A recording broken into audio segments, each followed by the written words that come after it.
hard stuff, seeing Clay go down.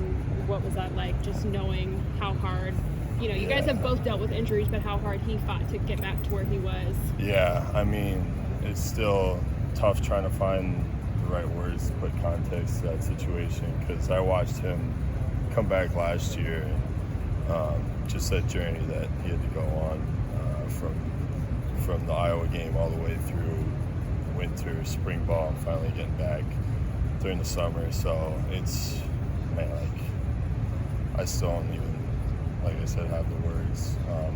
It's really tough because, like I said, he worked his ass off every day to get back. So he knows the journey he's got again. He knows what to do. So we're all just behind him right now. I know he was able to come back on the sideline. What kind of things was he saying to you guys, and what were your conversations with him? Yeah, first thing I did was just check in with him.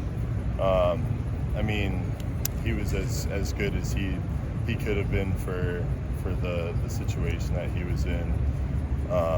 But then it was right back to him helping us with looks we were getting in the game. So I think that kind of just shows his competitive spirit, even though he's not able to go and is in a tough spot. Like, he's still trying to help us out. So I think it just really shows his character.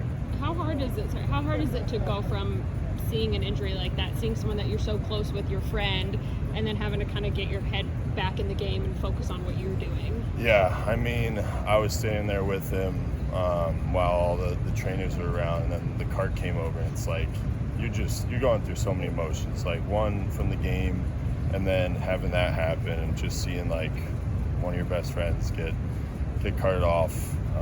So it's tough to kind of put yourself back in the spot of, all right, we got to go again.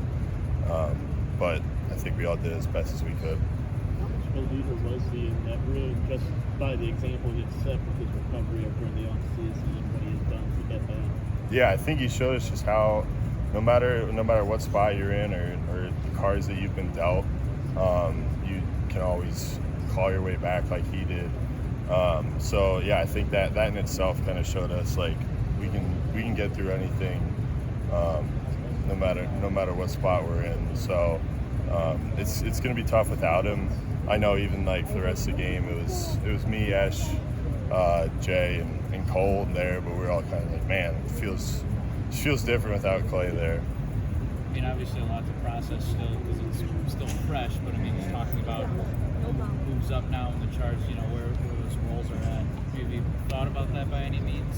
Yeah, I think everybody's going to have to step up. I know Ash kind of took over a little bit during the second half there, and that's what we're going to be rolling with throughout the rest of the season. But even like Jay and Cole, they're also going to be having bigger roles now too. So I've said it before, but everybody in the room is in a spot to step up and contribute. So we'll be looking to more guys in that aspect.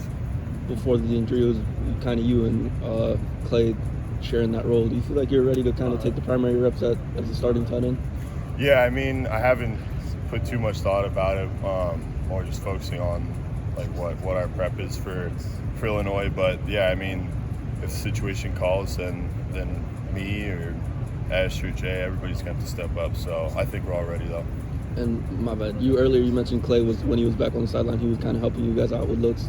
But is there an example of that? Like, what do you mean by that? Yeah, so when Ash was going in, because in our two personnel tight end sets, it was me and Clay, and then Ash was stepping in there. So Ash would come off because Ash was in the spot that Clay was in. So Clay would be telling Ash what looks he had been getting previously in the game, what the guys were playing at. So stuff like that is what he was helping with. Gotcha. Thank you. Yep.